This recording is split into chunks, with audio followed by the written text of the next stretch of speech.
Did you notice the travel sentiment score jumping to plus 0.32 with a momentum of plus 0.61? That's a significant spike compared to recent trends.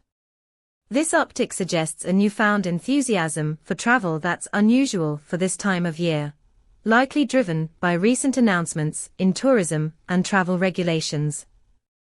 Our API returns comprehensive sentiment insights, including sentiment scores and momentum, allowing you to gauge public perception around travel in real time. Imagine you're developing an application that helps users plan their vacations. By leveraging this data, you can create personalized recommendations based on the most current sentiments, ensuring your users are in sync with the latest travel trends. Check out the documentation at pulsebit.lojenterprise.com/docs to get started.